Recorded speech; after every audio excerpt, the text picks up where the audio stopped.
ನಮಸ್ಕಾರ ವೀಕ್ಷಕರೇ, lab doctor ಚಾನೆಲ್ಗೆ ಸ್ವಾಗತ. If you new to the ಚಾನಲನ್ನು ಪ್ಲೀಸ್ ಲೈಕ್ ಮಾಡಿ, ಶೇರ್ ಮಾಡಿ ಮತ್ತು ಸಬ್ಸ್ಕ್ರೈಬ್ ಮಾಡಿ.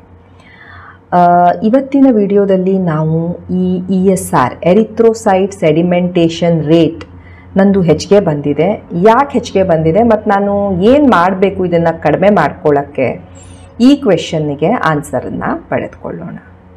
ಸೊ ESR ಅಥವಾ ಎರಿಥ್ರೋಸೈಟ್ ಸೆಡಿಮೆಂಟೇಷನ್ ರೇಟ್ ಇದು ಒಂದು blood test. Okay, so usually ನಿಮಗೆ ಈ ಕಂಪ್ಲೀಟ್ ಬ್ಲಡ್ ಕೌಂಟ್ CBC ಅಂದರೆ ನಿಮ್ಮ ಹಿಮೋಗ್ಲೋಬಿನ್ನು, ನಿಮ್ಮ ಬಿಳಿ ರಕ್ತ ಕಣಗಳು, ನಿಮ್ಮ ಪ್ಲೇಟ್ಲೆಟ್ಟು ಇವೆಲ್ಲ ಎಷ್ಟಿದೆ ಅದರ ಜೊತೆ ನಿಮ್ಮ ಡಾಕ್ಟರ್ ನಿಮಗೆ CBCಯ ಜೊತೆ ESR ಅಂತ ಒಂದು ಟೆಸ್ಟನ್ನು ಬರೆದಿರ್ತಾರೆ. ಸೊ ಈ ಟೆಸ್ಟನ್ನು ಲ್ಯಾಬೋರೇಟ್ರಿಯಲ್ಲಿ ಮಾಡ್ತಾ ಇರ್ತಾರೆ. ನಿಮ್ಮ ವೇನಿಂದ ಬ್ಲಡ್ ತೆಗಿತಾರೆ ಆ್ಯಂಡ್ ಆ ಬ್ಲಡ್ಡಿಂದಾನೇ ನಾವು ಈ ಟೆಸ್ಟನ್ನು ಮಾಡ್ತೇವೆ. ಸೊ ಈ ಟೆಸ್ಟ್ ಏನು ಮೆಜರ್ ಮಾಡುತ್ತೆ? ಎರಿಥ್ರೋಸೈಟ್ ಅಂದರೆ ನಿಮ್ಮ ಕೆಂಪು ರಕ್ತ ಕಣಗಳು. ಸೆಡಿಮೆಂಟೇಷನ್, ಈ ಎರಿಥ್ರೋಸೈಟ್ ಕೆಳಗೆ ಸೆಡಿಮೆಂಟ್ ಆಗಲಿಕ್ಕೆ, ಸೆಟಲ್ ಆಗಲಿಕ್ಕೆ, ಕುತ್ಕೊಳ್ಳಿಕ್ಕೆ ಎಷ್ಟು ಟೈಮ್ ಬೇಕಾಗತ್ತೆ, ರೇಟ್ ಯಾವ ವೇಗದಲ್ಲಿ ಯಾವ ಗತಿಯಲ್ಲಿ ಇವು ಸೆಟಲ್ ಡೌನ್ ಆಗ್ತಾ ಇದ್ದಾವೆ ಅಂತ ನಾವು ಪತ್ತೆ ಹಚ್ತಾ ಇರ್ತೇವೆ. ಸೊ ಈ ESR ಏನು ಹೇಳುತ್ತೆ? ನಿಮ್ಮ ಬಾಡಿಯಲ್ಲಿ ಎಲ್ಲೋ ಒಂದು ಕಡೆ ಉರಿಯೂತ ನಡೀತಾ ಇದೆ. ಸೊ ಉರಿಯೂತ ನಡೀತಾ ಇದೆ ಅಂದಾಗ ನಿಮ್ಮ ESR ಹೆಚ್ಚಿಗೆ ಬರುತ್ತೆ. ಓಕೆ, ಸೊ ಆದರೆ ಎಲ್ಲಿ ಉರಿಯೂತ ನಡೀತಾ ಇದೆ ಅದನ್ನು ಇದು ಹೇಳೋದಿಲ್ಲ. ಸೊ ಇದು ಒಂದು ನಾನ್ ಸ್ಪೆಸಿಫಿಕ್ ಟೆಸ್ಟ್. ನಿಮಗೆ ಲಂಗ್ಸಲ್ಲಿ ಇನ್ಫೆಕ್ಷನ್ ಇದೆಯೋ, ನಿಮ್ಮ ಕಾಲಲ್ಲಿ ಇನ್ಫೆಕ್ಷನ್ ಇದೆಯೋ, ಬೋನಲ್ಲಿ ಇನ್ಫೆಕ್ಷನ್ ಇದೆಯೋ, ಚರ್ಮದಲ್ಲಿ ಇನ್ಫೆಕ್ಷನ್ ಇದೆಯೋ, ಇದನ್ನು ESR ಹೇಳ್ತಾ ಇರೋದಿಲ್ಲ. ಇದು ಜಸ್ಟ್ ಏನು ಹೇಳುತ್ತೆ, ಬಾಡಿಯಲ್ಲಿ ಎಲ್ಲೋ ಒಂದು ಕಡೆ ಬ್ರೇಕ್ ಡೌನ್ ಆಗ್ತಾ ಇದೆ, ಟಿಶ್ಯೂ ಬ್ರೇಕ್ ಡೌನ್ ಆಗ್ತಾ ಇದೆ ಅನ್ನೋದನ್ನು ಮಾತ್ರ ಇದು ಹೇಳ್ತಾ ಇರುತ್ತೆ. ಈಗ ಮುಂದೆ ಅದನ್ನು ಯಾಕೆ ಆಗ್ತಾ ಇದೆ, ಎಲ್ಲ ಆಗ್ತಾ ಇದೆ ಅಂತ ಪತ್ತೆ ಹಚ್ಚಲಿಕ್ಕೆ ನಾವು ಕೆಲವೊಂದು ಸ್ಪೆಸಿಫಿಕ್ ಟೆಸ್ಟ್ಗಳನ್ನು ಮಾಡಬೇಕಾಗತ್ತೆ. ಓಕೆ, ಸೊ ESR ಅನ್ನೋದು ಒಂದು ನಾನ್ ಸ್ಪೆಸಿಫಿಕ್ ಟೆಸ್ಟ್. ಬಟ್ ಎಸ್, ಒಂದು ಪೇಷಂಟಿಗೆ ನಾವು ಟೆಸ್ಟ್ ಮಾಡಿದ್ವಿ ಆ್ಯಂಡ್ ESR ಪೇಷಂಟಿಂದ ಹೈ ಬಂತು, ನಾವು ಅದನ್ನು ಇಗ್ನೋರ್ ಮಾಡೋಕ್ಕಾಗೋದಿಲ್ಲ. ಯಾಕೆ ಪೇಷಂಟಿಗೆ ESR ಹೆಚ್ಚಿಗೆ ಇದೆ, ಏನು ಕಾರಣದಿಂದ ESR ಹೆಚ್ಚಿಗೆ ಬಂತು, ಡಾಕ್ಟರ್ ಅದನ್ನು ಯೋಚನೆ ಮಾಡ್ತಾರೆ ಆ್ಯಂಡ್ ಅದ್ರ ತಕ್ಕ ಹಾಗೆ ಅವರಿಗೆ ಬೇರೆ ಇನ್ವೆಸ್ಟಿಗೇಷನನ್ನು ಮುಂದೆ ಹೇಳ್ತಾರೆ. ಸೊ ಇದು ಒಂದು ಅವರಿಗೆ ಒಂದು ಡೈರೆಕ್ಷನಲ್ಲಿ ಹೋಗೋಕ್ಕೆ ಹೆಲ್ಪ್ ಮಾಡುವಂಥ ಫಸ್ಟ್ ಟೆಸ್ಟ್ ಇದು ESR. Okay, so ESR in normal range ಎಷ್ಟಿರುತ್ತೆ? ESR in normal range in ಗಂಡಸರಲ್ಲಿ up to 15 millimeter at the end of 1 hour. 1 hour ತನಕ ನಾವು ಅದನ್ನು ನೋಡ್ತೀವಿ. 1 hourಲ್ಲಿ ಅದು 15 millimeter ಬಂತು ಅಂದರೆ ದಟ್ ಈಸ್ ನಾರ್ಮಲ್. ಹೆಂಗಸರಲ್ಲಿ up to 20 millimeter per hour ಅದು ನಾರ್ಮಲ್. ಸ್ವಲ್ಪ ಅವರಲ್ಲಿ ಹೆಚ್ಚಿಗೆ ಇರುತ್ತೆ and up to 20 millimeter per hour is normal. ಈಗ 50 ವರ್ಷ ಆದಮೇಲೆ ನ್ಯಾಚುರಲಿ ನಮ್ಮ ಬಾಡಿಯಲ್ಲಿ ಸ್ವಲ್ಪ ವೇರ್ ಆ್ಯಂಡ್ ಟೇರು, ಸ್ವಲ್ಪ ಬ್ರೇಕ್ ಡೌನ್ ಇದ್ದೇ ಇರುತ್ತೆ. ಸೊ ಹೆಂಗಸರಲ್ಲಿ up to 30 millimeter per hour, 50 ವರ್ಷಕ್ಕಿಂತ ಹೆಚ್ಚಿಗೆ ಆದಂಥ ಮಹಿಳೆಯರಲ್ಲಿ 20 ಇದ್ದಿದ್ದು 30 ಏನಿದೆ ಅದು ನಾರ್ಮಲ್. ಆ್ಯಂಡ್ ಗಂಡಸರಲ್ಲಿ 20 millimeter per hour ಅದು ನಾರ್ಮಲ್. ಸೊ ಇದು ನಾರ್ಮಲ್ ರೇಂಜಸ್. ನೆನ್ಪಿಟ್ಕೊಳ್ಳಿ, ಗಂಡಸರಲ್ಲಿ 50 ವರ್ಷಕ್ಕಿಂತ ಕಡಿಮೆ ಇದ್ದವರಲ್ಲಿ up to 15 millimeter per hour, 50 ವರ್ಷಕ್ಕಿಂತ ಹೆಚ್ಚಿಗೆ ಆಗಿದೆ up to 20 millimeter per hour. ಹೆಂಗಸರಲ್ಲಿ 50 ವರ್ಷಕ್ಕಿಂತ ಕಡಿಮೆ ಇದ್ದಾರೆ ಅಂದರೆ up to 20 millimeter per hour and 50 ವರ್ಷಕ್ಕಿಂತ ಹೆಚ್ಚಿಗೆ ಇದ್ದಾಳೆ ಆ ಮಹಿಳೆ ಅಂದರೆ 30 millimeter per hourಕ್ಕಿಂತ ಅದು ನಾರ್ಮಲ್ ಅಂತ ನಾವು ಕನ್ಸಿಡರ್ ಮಾಡ್ತೇವೆ. ಈಗ ESR ಹೆಚ್ಚಿಗೆ ಆಗಲು ಏನು ಕಾರಣ? ಸೊ ಮೋಸ್ಟ್ ಕಾಮನ್ ಕಾರಣ ESR ಹೆಚ್ಚಿಗೆ ಆಗಲಿಕ್ಕೆ ಅಂದರೆ ನಿಮ್ಮ ಬಾಡಿಯಲ್ಲಿ ಇನ್ಫೆಕ್ಷನ್ ಇದೆ. ನಿಮ್ಮ ಬಾಡಿಯಲ್ಲಿ ಎಲ್ಲೇ ಇನ್ಫೆಕ್ಷನ್ ಇರಲಿ, ನಿಮ್ಮ ಪುಪ್ಪುಸದಲ್ಲಿರಲಿ, ನಿಮ್ಮ ಹೊಟ್ಟೆಯಲ್ಲಿರಲಿ, ನಿಮ್ಮ ಬೋನ್ಸಲ್ಲಿರಲಿ, ನಿಮ್ಮ ಚರ್ಮದಲ್ಲಿರಲಿ, ಎಲ್ಲೇ ಇನ್ಫೆಕ್ಷನ್ ಇದ್ರೂ ESR ಹೆಚ್ಚಿಗೆ ಆಗುತ್ತೆ.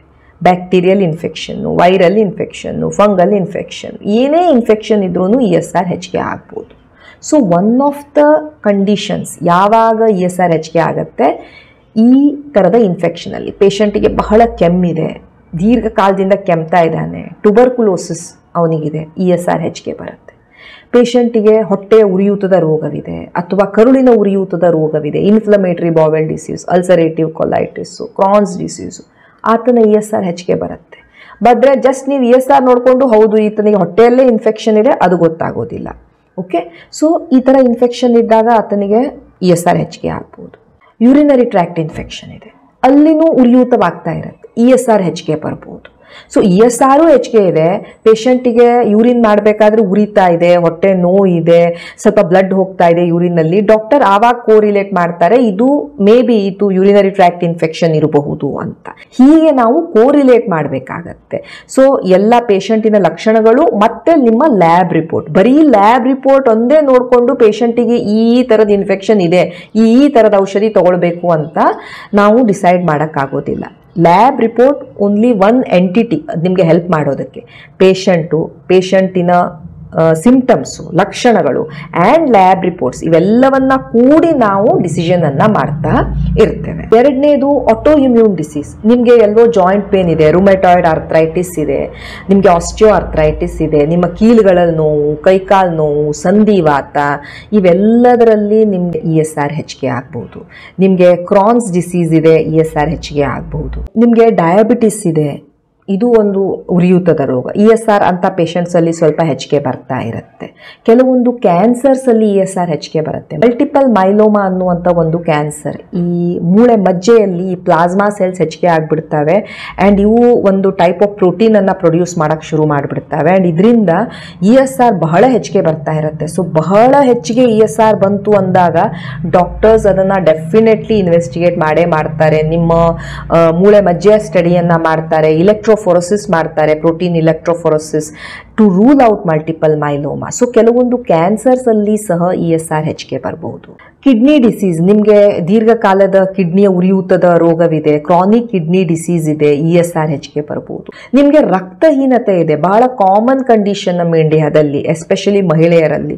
ನಿಮಗೆ ರಕ್ತ ಕಡಿಮೆ ಇತ್ತು ಅಂದಾಗ ಏನಾಗುತ್ತೆ, ಈ RBCs ಬೇಗ ಸೆಟಲ್ ಡೌನ್ ಆಗಿಬಿಡ್ತವೆ ಆ್ಯಂಡ್ ನಿಮ್ಮ ESR ಹೆಚ್ಚಿಗೆ ಬರುತ್ತೆ. So anaemia is one of the commonest condition for increased ESR. And ಕೆಲವೊಂದು ಫಿಸಿಯಾಲಜಿಕಲ್ ಕಂಡೀಷನ್ಸ್ ಅಲ್ಲಿ, ಪ್ರೆಗ್ನೆನ್ಸಿಯಲ್ಲಿ ಸ್ವಲ್ಪ ESR ಹೆಚ್ಚಿಗೆ ಬರ್ತಾನೆ ಇರುತ್ತೆ.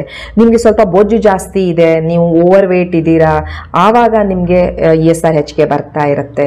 ಆಸ್ ವಿ ಏಜ್ ಸ್ವಲ್ಪ ESR ಹೆಚ್ಚಿಗೆ ಬರ್ತಾ ಇರ್ಬೋದು. ಸೊ ಇವೆಲ್ಲ ಕಂಡೀಷನ್ಸ್ ಅಲ್ಲಿ ESR ಹೆಚ್ಚಿಗೆ ಬರ್ತಾ ಇರುತ್ತೆ.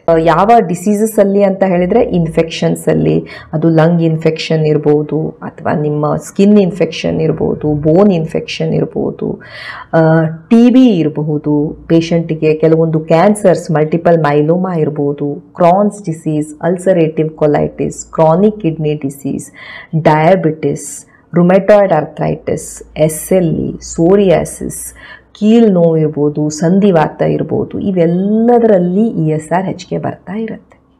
ಸೊ ಈಗ ನನಗೆ ESR ಹೆಚ್ಚಿಗೆ ಬಂದಿದೆ, ಸೊ ನಾನು ಹೇಗೆ ಇದನ್ನು ಕಡಿಮೆ ಮಾಡ್ಕೊಳ್ಬೇಕು? ನನಗೆ ಯಾವುದರಿಂದ ಹೆಚ್ಚಿಗೆ ಆಗಿದೆ ಅದು ಇಂಪಾರ್ಟೆಂಟ್ ಅಲ್ಲ, ನನಗೆ ಕಡಿಮೆ ಮಾಡ್ಕೊಳ್ಬೇಕು. ಸೊ ಕಡಿಮೆ ಮಾಡ್ಕೊಳ್ಳೋದಕ್ಕೆ ನಾವು ಯಾವುದರಿಂದ ಹೆಚ್ಚಿಗೆ ಆಗಿದೆ ಅದನ್ನೇ ಟ್ರೀಟ್ ಮಾಡಬೇಕು.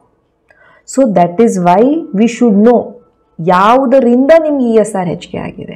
ಪೇಷಂಟ್ಸು ಕಮೆಂಟ್ ಮಾಡ್ತಾ ಇರ್ತಾರೆ, ನನ್ನ ESR 25 ಇದೆ, ಕಡಿಮೆ ಹೇಗೆ ಮಾಡ್ಕೊಳ್ಳೋದು, ಯಾಕೆ ಹೆಚ್ಚಿಗೆ ಇದೆ, ಏನಾಗ್ತಾ ಇದೆ, ನಿಮಗೆ ಕೆಮ್ಮು ಬರ್ತಾ ಇದೆಯಾ, ಹೊಟ್ಟೆ ನೋವು ಇದೆಯಾ, ಯೂರಿನ್ ಪಾಸ್ ಮಾಡಬೇಕಾದ್ರೆ ಉರಿತಾ ಇದೆಯಾ, ಸ್ಕಿನ್ ಇನ್ಫೆಕ್ಷನ್ ಆಗಿದೆಯಾ, ಕೀಲ್ ನೋವು ಇದೆಯಾ, ರಕ್ತಹೀನತೆ ಇದೆಯಾ. ಇವೆಲ್ಲ ನಮಗೆ ಬೇಕಾಗತ್ತೆ ನಿಮ್ಮ ESR ಅನ್ನು ನಾವು ಕಡಿಮೆ ಮಾಡಿಸ್ಬೇಕು ಅಂದಾಗ. ಸೊ ESR ಕಡಿಮೆ ಮಾಡಬೇಕು ಅಂದಾಗ ESR ಯಾವುದರಿಂದ ಹೆಚ್ಚಿಗೆ ಆಗಿದೆ ಅದನ್ನು ಟ್ರೀಟ್ ಮಾಡಿದರೆ ESR ಆಟೋಮ್ಯಾಟಿಕಲಿ ಕಡಿಮೆ ಬರುತ್ತೆ. ನಿಮಗೆ ಕೆಮ್ಮಿದೆ, ಸಿವಿಯರ್ ಇನ್ಫೆಕ್ಷನ್ ಇದೆ, ಚೆಸ್ಟ್ ಕಂಜೆಷನ್ ಆಗೋಗಿದೆ, ಕಫ ಬರ್ತಾ ಇದೆ, ನೀವು ಅದಕ್ಕೆ ಟ್ರೀಟ್ಮೆಂಟ್ ತೊಗೊಳ್ಬೇಕು, ಆ್ಯಂಟಿಬಯೋಟಿಕ್ ತೊಗೊಳ್ಬೇಕು, ಕಫದ ಸಿರಪ್ ತೊಗೊಳ್ಬೇಕು. ಇವನ್ನೆಲ್ಲ ಮಾಡಿದಾಗ ಏನಾಗುತ್ತೆ, ಅಲ್ಲಿ ಇನ್ಫೆಕ್ಷನನ್ನು ನಾವು ಕಡಿಮೆ ಮಾಡ್ತೇವೆ, ನಿಮ್ಮ ESR ಕಡಿಮೆ ಬರುತ್ತೆ. ನಿಮಗೆ ಹೊಟ್ಟೆಯಲ್ಲಿ ಏನಾದರೂ ಇಶ್ಯೂಸ್ ಬಂದಿದೆ, ನಿಮಗೆ ಕರುಳಿನ ಇಶ್ಯೂಸ್ ಆಗಿದೆ, ನಿಮಗೆ ಕ್ರಾನ್ಸ್ ಡಿಸೀಸ್ ಇದೆ, ಅಲ್ಸರೇಟಿವ್ ಕೊಲೈಟಿಸ್ ಇದೆ, ಇನ್ಫ್ಲಮೇಟರಿ ಬಾವೆಲ್ ಡಿಸೀಸ್ ಇದೆ, ಅದಕ್ಕೆ ನಾವು ಟ್ರೀಟ್ಮೆಂಟನ್ನು ಕೊಡಬೇಕು. ನಿಮಗೆ ಸ್ಟಿರಾಯ್ಡ್ಸ್ ಕೊಡಬೇಕು, ಇಮ್ಯುನೋಸಪ್ರೆಸೆಂಟ್ಸ್ ಕೊಡಬೇಕು, ಆ್ಯಂಟಿಬಯೋಟಿಕ್ಸ್ ಕೊಡಬೇಕು. ಇವನ್ನೆಲ್ಲ ಕೊಟ್ಟು ನಾವು ಅಲ್ಲಿ ಇನ್ಫೆಕ್ಷನನ್ನು ತಡೆದ್ರೆ ಆಟೋಮ್ಯಾಟಿಕಲಿ ನಿಮ್ಮ ESR ಕಡಿಮೆ ಬರುತ್ತೆ. ನಿಮ್ಮ ಕೀಲು ನೋವಿದೆ, ನಿಮಗೆ ರುಮೈಟಾಯ್ಡ್ ಅರ್ಥ್ರೈಟಿಸ್ ಇದೆ, ನಾವು ನಿಮಗೆ ರುಮೈಟಾಯ್ಡ್ ಅರ್ಥ್ರೈಟಿಸನ್ನು ಟ್ರೀಟ್ ಮಾಡಬೇಕು, ನಿಮಗೆ ಪೇನ್ ಕಿಲ್ಲರ್ಸ್ ಹಾಕಬೇಕು, ಸ್ಟಿರಾಯ್ಡ್ಸ್ ಹಾಕಬೇಕು, ಇಮ್ಯುನೋ ಸಪ್ರೆಸೆಂಟ್ಸ್ ಹಾಕಬೇಕು. ಇದನ್ನೆಲ್ಲ ಹಾಕಿದ ಮೇಲೆ ಯಾವಾಗ ಅಲ್ಲಿ ನಾವು ಉರಿಯೂತವನ್ನು ಕಡಿಮೆ ಮಾಡ್ತೇವೆ, ಆಟೋಮ್ಯಾಟಿಕಲಿ ನಿಮ್ಮ ESR ಕಡಿಮೆ ಬರುತ್ತೆ. ESR ಹೆಚ್ಚಿಗೆ ಬಂತು ಅಂದರೆ ಪ್ಲೀಸ್ ಫೈಂಡ್ ಔಟ್ ಮಾಡ್ಕೊಳ್ಳಿ, ನಿಮ್ಮ ಡಾಕ್ಟರ್ ಜೊತೆ ಡಿಸ್ಕಸ್ ಮಾಡಿಕೊಂಡು ಯಾಕೆ ನಿಮ್ಮ ESR ಹೆಚ್ಚಿಗೆ ಬಂದಿದೆ. ಆ್ಯಂಡ್ ನಿಮಗೆ ಕಾರಣ ಗೊತ್ತಾದಾಗ ನಿಮ್ಮ ಡಾಕ್ಟರ್ ಅದನ್ನು ಟ್ರೀಟ್ ಮಾಡಿದಾಗ ನಿಮ್ಮ ESR ಆಟೋಮ್ಯಾಟಿಕಲಿ ಕಡಿಮೆ ಬರುತ್ತೆ. ಅದರ ಜೊತೆ ನೀವು ಕೆಲವೊಂದು ಥಿಂಗ್ಸನ್ನು ಮಾಡ್ಬೋದು, ಯಾವುದರಿಂದ ನಿಮ್ಮ ಓವರ್ ಆಲ್ ಬಾಡಿ ಉರಿಯೂತವನ್ನು ನೀವು ಕಡಿಮೆ ಮಾಡ್ಕೊಳ್ತಾ ಇರಬಹುದು. ಅದನ್ನು ಬಿಟ್ಟು ನಾನು ಈ ಆಹಾರವನ್ನು ತಿನ್ಕೊಂಡು ನಾನು ESR ಕಡಿಮೆ ಮಾಡ್ತೇನೆ, ಈ ಜ್ಯೂಸನ್ನು ಕುಡ್ಕೊಂಡು ನಾನು ESR ಕಡಿಮೆ ಮಾಡ್ತೇನೆ, it doesn't work like that. So ಕೆಲವೊಂದು ಆಹಾರಗಳು ಯಾವುದು ನಿಮ್ಮ ಹೋಲ್ ಬಾಡಿಯಲ್ಲಿ ಇರುವಂಥ ಉರಿಯೂತವನ್ನು ಕಡಿಮೆ ಮಾಡುತ್ತೆ. ಆ್ಯಂಟಿ ಇನ್ಫ್ಲಮೇಟ್ರಿ ಡಯಟ್ಸ್, ಬ್ಯಾಲೆನ್ಸ್ಡ್ ಫುಡ್, ಸಮತೋಲಿತ ಆಹಾರ, ಎಲ್ಲಿ ಪ್ರೋಟೀನ್ಸ್ ಇರ್ತವೆ, ಕಾರ್ಬೋಹೈಡ್ರೇಟ್ಸ್ ಇರ್ತವೆ, ಫ್ಯಾಟ್ಸ್ ಇರ್ತವೆ, ಇವು ನಿಮ್ಮ ಬಾಡಿಗೆ ಪೋಷಣೆಯನ್ನು ಕೊಡ್ತವೆ ಆ್ಯಂಡ್ ಆಲ್ಸೋ ನಿಮ್ಮ ಬಾಡಿಯಲ್ಲಿನ ಉರಿಯೂತವನ್ನು ಕಡಿಮೆ ಮಾಡ್ತವೆ. ನೀವು ಹೆಚ್ಚಿಗೆ ಶುಗರು, ಹೆಚ್ಚಿಗೆ ಹೊರಗಡೆ ಫುಡ್ಡು, ಪ್ರೊಸೆಸ್ಡ್ ಫುಡ್ಡು, ಪ್ಯಾಕೆಟೆಡ್ ಫುಡ್ಡು, ಬೇಕ್ರಿ ಐಟಮ್ಸು, ಜಂಕ್ ಫುಡ್ಡು, ಇವನ್ನೆಲ್ಲ ತಿಂದಾಗ ಏನಾಗುತ್ತೆ, ಬಾಡಿಯಲ್ಲಿ ಉರಿಯೂತ ಆಗ್ತಾ ಇರುತ್ತೆ ಆ್ಯಂಡ್ ESR ಹೆಚ್ಚಿಗೆ ಬರ್ಬೋದು. ಸೊ ಈ ಥರದ ಫುಡ್ಡನ್ನು ಕಡಿಮೆ ಮಾಡಬೇಕು. ಹೆಚ್ಚಿಗೆ ನೀರನ್ನು ಕುಡಿಯೋದು, ಈ ಅರಿಶಿನ, ಶುಂಠಿ, ಇವೆಲ್ಲ ಈ ಆ್ಯಂಟಿ ಆಕ್ಸಿಡೆಂಟ್ಸ್ ಫುಡ್ಸ್. ಆ್ಯಂಟಿ ಆಕ್ಸಿಡೆಂಟ್ಸ್ ನಿಮ್ಮ ಫ್ರೂಟ್ಸಲ್ಲಿ ಇರ್ತವೆ, ನಿಮ್ಮ ವೆಜಿಟೇಬಲ್ಸಲ್ಲಿ ಇರ್ತವೆ. ಎಕ್ಸಸೈಸ್ ಮಾಡೋದ್ರಿಂದ ನಿಮ್ಮ ಬಾಡಿಯಲ್ಲಿ ಈ ಆ್ಯಂಟಿ ಆಕ್ಸಿಡೇಷನ್ ಆಗ್ತಾ ಇರುತ್ತೆ ಆ್ಯಂಡ್ ಈ ಉರಿಯೂತವನ್ನು ಅದು ಕಡಿಮೆ ಮಾಡ್ತಾ ಇರುತ್ತೆ.